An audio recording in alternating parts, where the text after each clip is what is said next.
Hello my dear future तो कैसे हैं आप सब।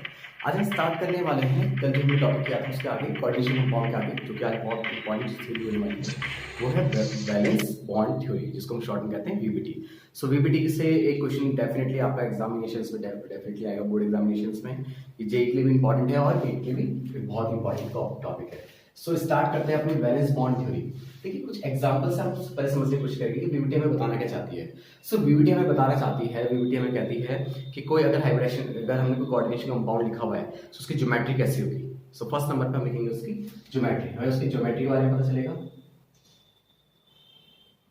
ठीक है, सेकंड नंबर पे हमें पता चलता है कि उसका मैग्नेटिक नेचर कैसा है।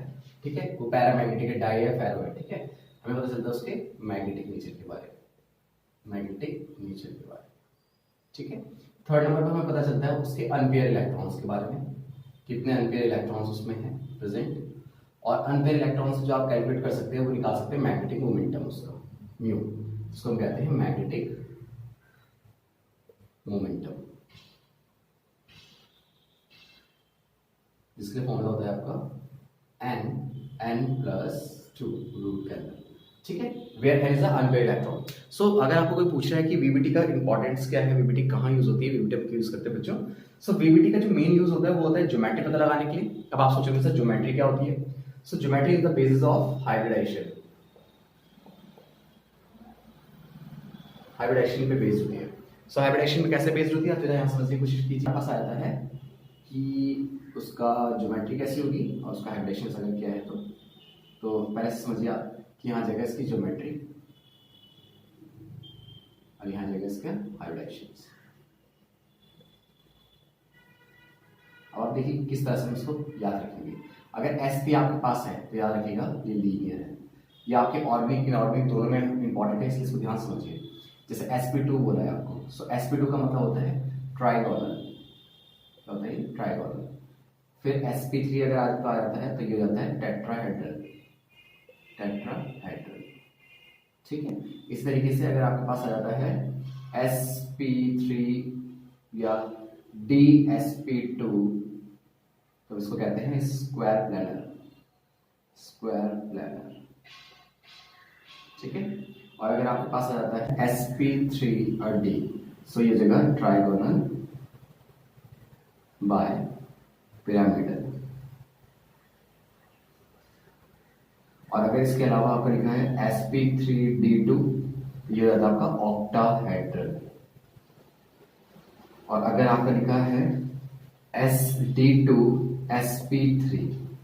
आई होप आपको यहाँ तक दिखाई दे रहा हो इसमें, तो ये भी आपका ऑक्टाहेड्रल है। ठीक, ये भी आपका ऑक्टाहेड्रल। सो बस इस तरह से आपको याद रखना है कि हाइब्रिडाइजेशन क्या होती है, किस हिसाब से होता है। और मैग्नेटिक नेचर के बारे में अगर मैं आपको समझाऊं तो मैग्नेटिक जो नेचर होते हैं वो आपके तीन टाइप से चल रहे हैं। या तो आपके फेरो होंगे, फेरो का मतलब होता है मैग्नेटिक फील्ड की तरफ स्ट्रांगली अट्रैक्ट होने वाले। अगर ऐसा होगा तो मैग्नेटिक फील्ड की तरफ स्ट्रांगली, ऐसे अनपेयर्ड इलेक्ट्रॉन्स होंगे इसमें। फिर आता है पैरामैग्नेटिक, पैरामैग्नेटिक जो होते हैं वो कुछ इस टाइप के आपको दिखाई देंगे। तो पैरामैग्नेटिक में एक स्पिन अप डाउन होंगे, लेकिन कुछ जो होंगे वो आपको अनपेयर दिखाई देंगे। जैसे ये देखो, ठीक है, यहाँ पे ये है, ये देखिए ये अप डाउन, लेकिन ये अप है, तो थोड़ा बहुत लोन पेयर है आपके पास, दो प्रेजेंट, दैट्स व्हाई ये पैरामैग्नेटिक होंगे। और एक जो लास्ट होता है मैं यहाँ पे लिख देता हूँ क्योंकि शायद नीचे दिखाई नहीं दे, जो होता है डायमैग्नेटिक। क्या रहता है आपका डायमैग्नेटिक। सो डायमैग्नेटिक में क्या होता है, इस तरह से अप डाउन, अप और डाउन, अप और डाउन। सो ये दोनों एक दूसरे का मैग्नेटिज्म खत्म करेंगे, दोनों एक दूसरे का मैग्नेटिज्म खत्म करेंगे, या एक दूसरे का मैग्नेटिज्म खत्म कर देंगे। सो इस तरह से आपका जो होता है हाइब्रिडेशन का केस होता है। मैंने आपको बता दिया कि जो वीबीटी आपको मेनली आपको यही चीज समझा रही है टोटल। वीबीटी आपको बता रही है कि ज्योमेट्री कैसे बन सकती है हाइब्रिडेशन के बेस पे। ठीक है, वो बता रही है आपको कि मैग्नेटिक नेचर कैसा हो सकता है, डाई हो सकता है, फेरो हो सकता है, पैरा हो सकता है। लेकिन मेनली आप याद रखेंगे जितने भी कोऑर्डिनेशन कंपाउंड होते हैं उनकी ज्योमेट्री आपको कभी फेरोमैग्नेटिक नहीं मिलेगी। देख लेना अगर मैग्नेटिज्म उसका फेरो नहीं आएगा। ठीक है, फिर आता है unpair electrons. So unpair electron calculate करने के लिए आपका फॉर्म होता है mu equals to n+2 where mu is equals to magnetic momentum. ठीक है, सो मैग्नेटिक जो हमारी बैलेंस वीबीटी थ्योरी है इसको थोड़ा और इंटरेस्टिंग बनाने के लिए और डीप पे चलते हैं। तब तक पहले आप इसका स्क्रीनशॉट ले लीजिए।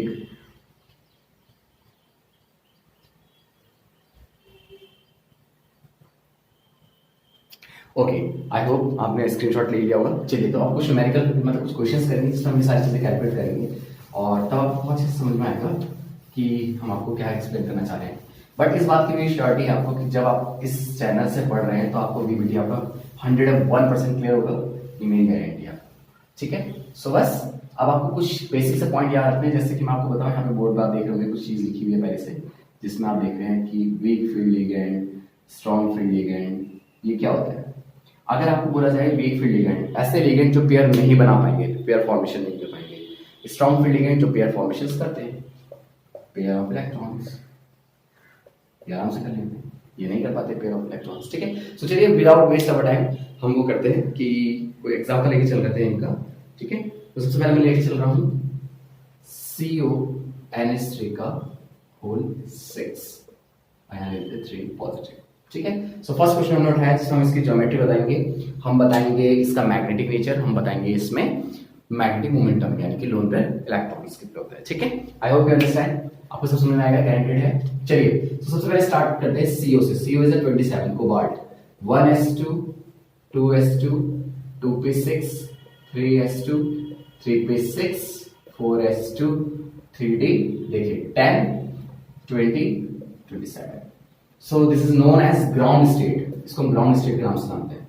तो कोशिश कीजिए कि D जो पहला है उसको हम पहले लिख देते हैं D 4 5 और फिर उसके बाद ये आपका S। सो यहाँ पे इलेक्ट्रॉन है 3d7 और यहाँ पे इलेक्ट्रॉन आपका 4s2। ठीक है, अब इलेक्ट्रॉन को फिल कीजिए, 7 इलेक्ट्रॉन है 1 2 3 4 5 6 7 और S में आपके 2 इलेक्ट्रॉन है। ठीक है, यहाँ तक क्लियर है। अब आते हैं इसके एक्साइटेड स्टेट में। एक्साइटेड स्टेट का मतलब होता है आपको D के साथ S के साथ एक नई शेल लेके चलनी है जिसको हम P कहते हैं। ठीक है, ये आ गया 3d7 तथा 4s2, ये आ जाएगा 4p। अब इसमें जो चेंजेस होने हैं वो भी देखेंगे हम, चेंजेस कैसे होने वो देखते हैं। उसके लिए हमें ऑक्सीजन स्टेट निकालने होगी, CO ने कितने इलेक्ट्रॉन लूज किए हैं और एक्साइटेड होने पे, यानी एक्साइटेड स्टेट लिखा नहीं तो एक्साइटेड होने पे कितने इलेक्ट्रॉन लूज किए। तो यहाँ पे इसकी ऑक्सीजन स्टेट निकाल लीजिए। ऑक्सीजन स्टेट निकालने के लिए CO plus 6NH3 is equals to 3। अब NH3 आपका न्यूट्रल होता है, न्यूट्रल हो गया तो CO plus 0 equals to 3, CO equals to 3। So CO ने आपने 3 इलेक्ट्रॉन लूज किए हैं। सो जो आपकी ये स्टेट है ग्राउंड स्टेट के इलेक्ट्रॉन में से 3 इलेक्ट्रॉन आपको उड़ाने हैं, क्योंकि CO हो गया आपका +3। ठीक है, CO कितना हो गया आपका +3, तो यहाँ पे 2 इलेक्ट्रॉन्स थे, यहाँ पे भी 2 इलेक्ट्रॉन्स थे, यहाँ पे सिंगल सिंगल सिंगल, यहाँ पे 1 2। सो 3 इलेक्ट्रॉन आपको हमेशा उड़ाने के लिए पहले S से गैप करने 2 इलेक्ट्रॉन और 1 इलेक्ट्रॉन यहाँ से करना। ठीक है, देखे ना, 2 इलेक्ट्रॉन यहाँ से ले गया, 1 इलेक्ट्रॉन यहाँ से लेके चला गया, यहाँ से देख सकते हैं 2 यहाँ से गए होंगे, 1 यहाँ से गया। सो 3 इलेक्ट्रॉन इसके चले गए। अब क्योंकि जो NH3 है आपका, जो हमें फिल करने 6 NH3 फिल करने हैं, NH3 आपको कहाँ पे आता है, देखिए यहाँ पे स्ट्रॉन्ग फील्ड लिखा है तो वो पेयर बना सकते हैं इलेक्ट्रॉन के। सो ये वाला इलेक्ट्रॉन आपका यहाँ से जंप करके पहुंच जाएगा यहाँ पे, और ये वाला इलेक्ट्रॉन आपका जंप करके यहाँ पे पेयर बना देगा। अब देखिए आपका एक NH3 आपका यहाँ आ सकता है। ठीक है, एक NH3 आपका यहाँ आएगा, एक NH3 आपका इजीली यहाँ आ सकता है, एक NH3 आपका इजीली यहाँ आ सकता है, एक NH3 इजीली यहाँ पे, एक NH3 इजीली यहाँ पे। सो आपका हाइब्रिडेशन कैसे बनता है, एक NH3 आपको यहाँ पे। सो आपके पास 1 2 3 4 5 6 प्लेसेस हो गए, 6 NH3 आपके पास था। तो हाइब्रिडेशन कैसे हो गया, देखो D के 2, S का 1 और P के 3 भरने हैं बॉक्स, तो हाइब्रिडेशन हो गया D2sp3। सो जब भी D2sp3 होगा तब हम उसे बोलते हैं ऑक्टाहेड्रल। ठीक है, ऑक्टाहेड्रल, तो याद रखेंगे इसको कि हमने किस तरह से निकाला है ये। ठीक है, ये आपका हाइब्रिडेशन आ गया। ठीक है, D2sp3 ऑक्टाहेड्रल। चलिए अब हम देखेंगे कि इस तरह से इसका मैग्नेटिक मोमेंटम क्या है। इसका मैग्नेटिक, पहले नेचर समझ लो तो कि पैरा है, डाई है, ट्राई है। देखिए इसकी जो भी इलेक्ट्रॉन आपको दिखाई दे रही है, up down up down up down, यानी कि फुल फील्ड है ना, कोई भी लोन पेयर में खाली नहीं रहा है, एक भी अनपेयर इलेक्ट्रॉन नहीं है, सभी पेयर बनेंगे। अगर सभी पेयर बने हुए तो ये इसका जो नेचर हो गया वो हो गया डायमैग्नेटिक। कैसा नेचर हो गया इसका, डायमैग्नेटिक। ठीक है, अब बात करते हैं इसके मैग्नेटिक मोमेंटम की। सो मैग्नेटिक मोमेंटम यानी कि म्यू इज इक्वल्स टू होता है n+2। और देखिए अनपेयर इलेक्ट्रॉन कितने हैं इसमें, 0। n is an unpaired electron, the number of unpaired electron. So n is equals to 0, 0 plus 2, so zero से कुछ भी इंटू होता है वो सब जीरो होता है, देखो जीरो प्लस टू तो जीरो टू बचेगा, बट जीरो से इंटू होते ही सब जीरो, तो मैग्नेटिक मोमेंटम इसका क्या होगा, zero. I hope you understand. एक बार मैं देख लूं कि वीडियो सही चल रही है। यस, परफेक्ट चल रही, परफेक्ट। सो यहाँ तक कोई भी डाउट अगर आपके माइंड में है तो आप मुझसे पूछेंगे कमेंट बॉक्स में, ठीक है। फर्स्ट एग्जाम्पल आप इसका नोट कर लीजिए, इसका स्क्रीनशॉट ले लीजिए, तब मैं आपको नेक्स्ट वाला एग्जाम्पल समझाता हूँ। ओके, सो नेक्स्ट एग्जाम्पल करते हैं कोई और। आप कोई भी डाउट है आप मुझे कमेंट बॉक्स में जरूर पूछिएगा, मैं डेफिनेटली आपको रिस्पॉन्स करूंगा जो भी आप मुझसे पूछेंगे। वीवीटी लेकिन आज हम आपका क्लियर करा देंगे डेफिनेटली। चलिए, so next example is again CO ही ले रहे हैं ताकि आपको डिफरेंस समझ में आ जाए कि क्या होता है, और 3 नेगेटिव ले रहे हैं, ठीक है। अब सीओ का ऑक्सीडेशन स्टेट अगेन 27 है CO, so 1s2 2s2 2p6 3s2 3p6 4s2 and 3d7, क्योंकि CO इज 27। सो यहाँ पे ऑक्सीजन स्टेट निकाल लेते हैं इसकी। सो CO प्लस 6f जो कि 6f है इज इक्वल्स टू माइनस का 3। सो CO प्लस f होता है आपको माइनस का 1 इज इक्वल्स टू माइनस का 3। CO माइनस का 6 इक्वल्स टू माइनस का 3। CO इक्वल्स टू माइनस का 3 प्लस का 6 which is equals to 3। Again 3 positive आ गया, CO 3 पॉजिटिव, ठीक है। कितना आ गया हमारे पास, CO3 पॉजिटिव, CO3 पॉजिटिव। सो यहाँ पे बनाते हैं इसकी ground state which is D7, जैसे कि अभी आपने देखा था इससे पहले वाले में। S 1 2 3 4 5 6 7 D1 S12, ये नंबर वाइज बनता है। देखो 1 2 3 4 1 2 3 4, तो 4 पीछे आना चाहिए, 3 आगे आना चाहिए, दैट्स व्हाई हम D को पहले आगे लिखते हैं, 4S को पीछे, क्योंकि नंबर के सबसे ठीक भी है, ठीक है। सो ये आ गया हमारे पास 3D7 और हो गया 4S2। अब हमें पता चल गया कि इसने 3 इलेक्ट्रॉन लॉस्ट किया अपने, और इसने 3 इलेक्ट्रॉन को लॉस्ट किया है ऑक्सीडेशन स्टेट के रिस्पेक्ट में, ये हमने, और एक्साइटेड स्टेट में हमें पी जरूर बनानी होती है, ठीक है। एक्साइटेड में पी शेल दिखानी होती है। सो 3D 4S और यहाँ पर हमारा 4P। सो क्या हो रहा है कि यहाँ पे देखो, मैं इलेक्ट्रॉन आपको यहाँ पे दिखाऊंगा, अभी फिलहाल ये इस तरह से है। अब आपको 3 इलेक्ट्रॉन यहाँ पे से मिसिंग करना है, तो 2 यहाँ से ग्रैब कर दो, 1 यहाँ से ग्रैब, ठीक है। आगे 3 इलेक्ट्रॉन चलेंगे। अब आप देखेंगे ध्यान से, क्योंकि F जो आता है हमारा वो एक वीक फील्ड लिगेंड है, और वीक फील्ड लिगेंड इलेक्ट्रॉन को फोल्ड नहीं करा सकते हैं, तो इनके अंदर इतनी पावर नहीं कि फोल्ड करा पाए। तो अब हमें डालने तो 6 F है, तो एक F हमारे यहाँ जाएगा, एक F हमारे यहाँ आएगा, एक F हमारे यहाँ आएगा, एक F हमारे यहाँ आएगा। हमारे पास स्पेस कम पड़ रहा है, तो हमें क्या करना होगा, अब एक नई शेल एज्यूम करनी होगी। तो हमने यहाँ पे एक नई शेल बनाई डी की, अगर आपको दिखाई देगा तो मैं यहाँ पे बना रहा हूँ छोटा छोटा करके ताकि आपको दिखाई दे, बोर्ड साइन कर रहा है क्योंकि यस। सो 3D तो ये था 4S 4P और ये होगा 4D, क्योंकि इलेक्ट्रॉन फोल्ड नहीं हो पाते हैं।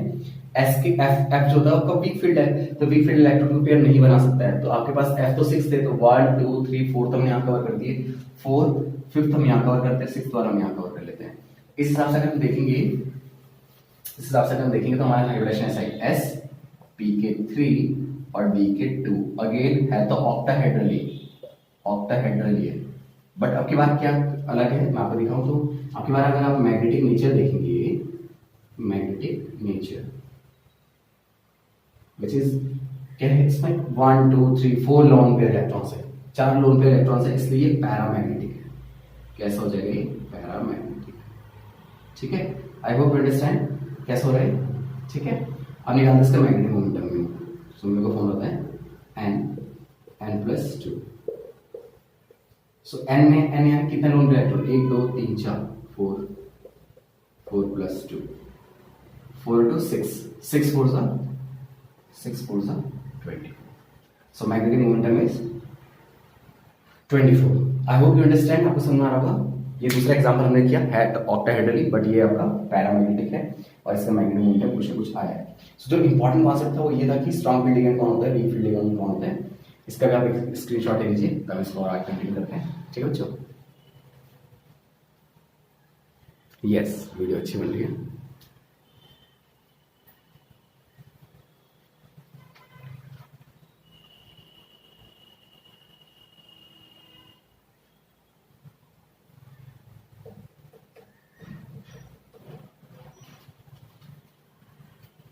चलिए अब एक एग्जाम्पल और ले लेते हैं। चलिए अब कुछ बच्चे पूछते हैं कि सर ये बुक में लिखा है एनसीईआरटी में इनर ऑर्बिटल आउटर ऑर्बिटल क्या है, सर इनर ऑर्बिटल क्या है, फर्स्ट एग्जाम्पल दूं तो मैं आपको एक बार इनर ऑर्बिटल आउटर ऑर्बिटल भी समझा देता हूँ। ठीक है, देखिए जिसमें आपका हाइब्रिडेशन है D2sp3 वो आपका है इनर ऑर्बिटल, इनर ऑर्बिटल।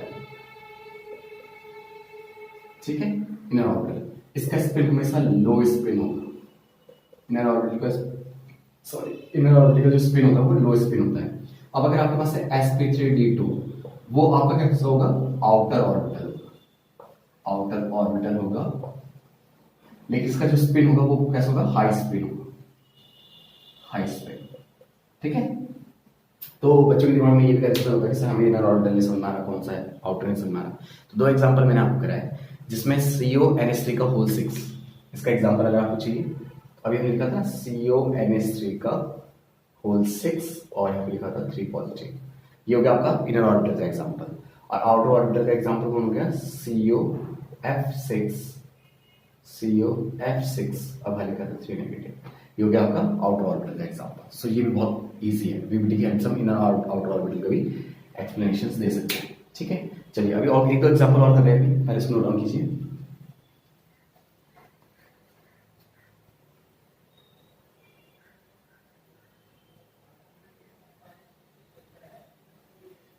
चलिए अब कुछ इनसे हट क्या करते हैं, कुछ और एग्जांपल।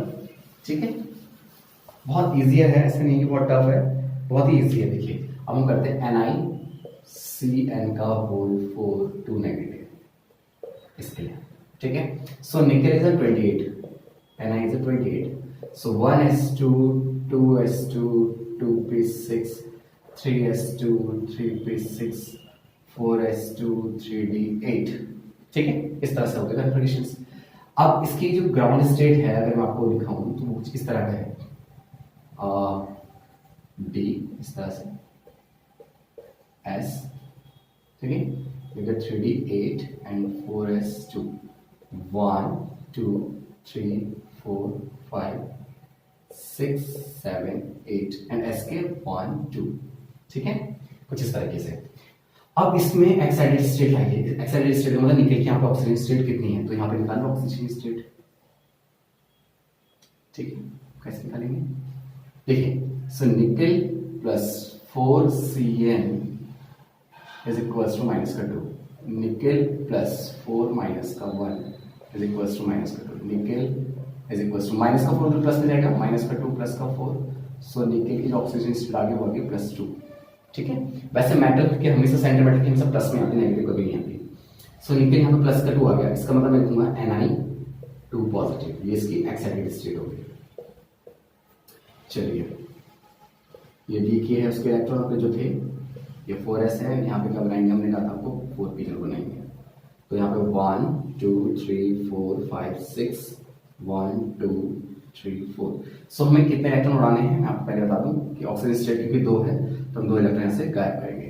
ठीक है, अब हमारे पास कौन है, अब हमारे पास Cn है। अब मैंने आपको बताया होगा कि Cn जो है वो स्ट्रॉन्ग फील्ड लिगेंड में आता है। ठीक है, Cn स्ट्रॉन्ग फील्ड लिगेंड है, दैट्स व्हाई उसको फोल्ड करवा सकता है, तो एक इलेक्ट्रॉन ये वाला आपका यहाँ पे इजीली फोल्ड हो जाएगा ड्यू टू Cn, क्योंकि Cn आपका स्ट्रॉन्ग फील्ड लिगेंड है, याद रखना। ठीक है, कि Cn स्ट्रॉन्ग फील्ड लिगेंड है, दैट्स व्हाई वो पेयर बना रहा है। जब फ्लोरीन, इससे पहले वाले क्वेश्चन में फ्लोरीन जो था वो वीक फील्ड लिगेंड था। अब आप कितने फिट कर रहे हैं, 4, तो एक Cn आपका यहाँ पे इजीली आ सकता है, एक Cn आपका यहाँ इजीली आ सकता है, एक Cn यहाँ आ जाएगा और एक Cn आपका यहाँ आ जाएगा। सो अगर यहाँ पे एक Cn आ रहा है 1 2 3 4 कंप्लीट हो गए, तो यहाँ पे एक D S और P का 2, सो DsP2 हाइब्रिडेशन क्या है हमारे पास, DsP2 which is square planar and magnetic momentum अगर आप मुझसे जानना चाहते हो इसका मैग्नेटिक मोमेंटम या मैग्नेटिक नेचर अगर आप जानना चाहते हैं, सो मैग्नेटिक नेचर इज, आप देखेंगे कि इसके पास, किसके पास भी लोन पेयर नहीं है, तो ये हो जाएगा डायमैग्नेटिक, हो जाएगा आपका डायमैग्नेटिक। और लास्ट जो आपका आता है वो आता है magnetic momentum which is n+2। So n is number of electron, कितने हैं 0, अनपेयर इलेक्ट्रॉन कोई भी नहीं है, 0 + 2 इज इक्वल्स टू 0। सही है, ये हो गया आपका बीपीटी का next example. I hope you understand, आपको समझ में आया होगा बीपीटी। और अगर समझ में आया है या कोई क्वेश्चन अगर आपका है तो आप मुझे कमेंट बॉक्स में पूछिए, और प्लीज़ बताइए कि आप कहाँ से इस वीडियो को देख रहे हैं, और कोशिश कीजिए कि इस वीडियो को लाइक शेयर सब्सक्राइब करें, ठीक है। तब तक के लिए thank you so much, bye.